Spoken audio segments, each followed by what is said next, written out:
Hey y'all, welcome back. Got a go-kart in here. I just got to do a whole bunch of welding on it. He wants to get rid of all the bolts that hold the cage together, make it strong, weld it all together. He's got another engine for it. He's going to be doing that, but I'm going to pull the engine off and get this frame welded, sanded, and painted for him. And then I'm doing two of these back to back, so I'm only going to do a video on one. Just figured we'd do something a little different. Y'all see me do bike after bike after bike, and I mean, mostly that's what I do here. But I got a few other interesting projects coming up, and we'll discuss those at the end of the video. But right now, let's get this knocked out on this go-kart.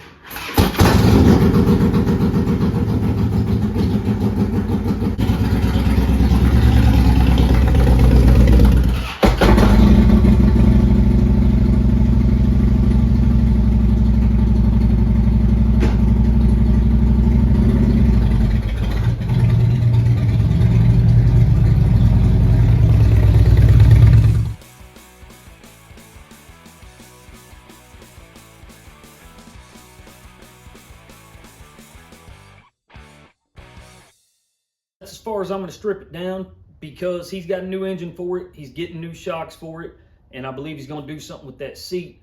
So I just needed to get to all this so I can put a good coat across the whole frame. Going to fix the broken weld that's on the back, and then weld up everywhere where there's bolts, so that way the roll cage is good and strong. And yeah, that's it. Got to sand it down with 80 grit and get it prepped for paint after that.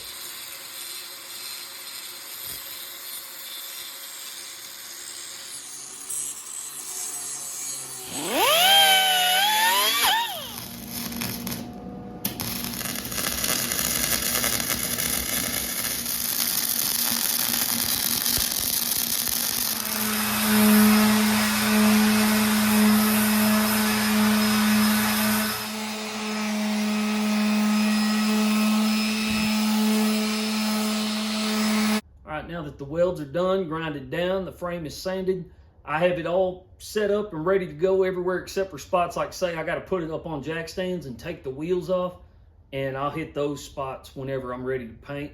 I'm not going to be painting today because it's only 58 degrees. You want it to be above 60. Really, ideally in the 70s that's perfect. But if you do it when it's too cold, either it'll take too long to flash and you end up with runs, or fish eyes because it won't adhere right, or even just trashing your paint because it's taking too long, so everything lands in it while it's tacky. I don't want any of that to happen. You know, it's just rattle cans. It's just a kid's toy, but at the same time, you know, I don't want people leaving here with low quality work. So I'm gonna wait a couple days on that. It's all gonna get done on this video, but I figure I'll take this time right now to show y'all the projects I'm working on after this one. So after this one rolls out, fingers crossed everything goes smooth. Next up on the chop block is going to be this four-wheeler right here. I know some of y'all might be thinking it'd be really cool to put that Sportster 1200 engine on that four-wheeler, wouldn't it? You're absolutely right. I think that's what I'm going to do.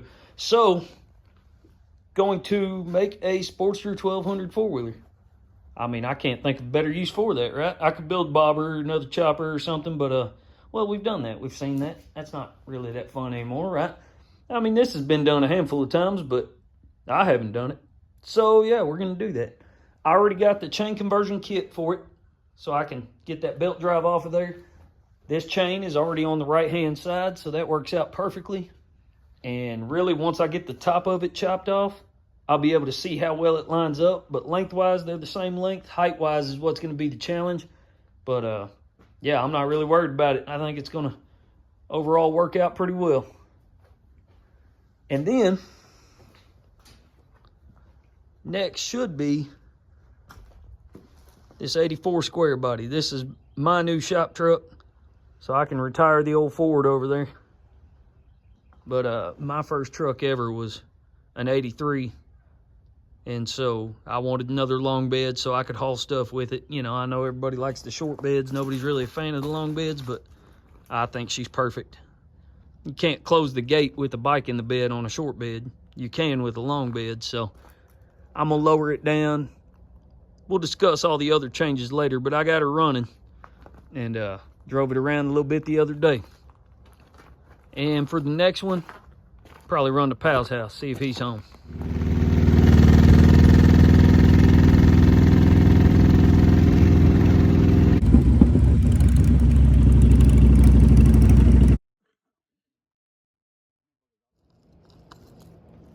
So here's a possible upcoming one. One of Pal's experiments. Got a whole lot of ugly ass welds to take care of here. Not really sure what that is. Seems like they hold. It used to have an iron head on it. But now it's gonna have Sportster Evo engine 1200. So that might be an upcoming project soon too, after the four-wheeler. There's some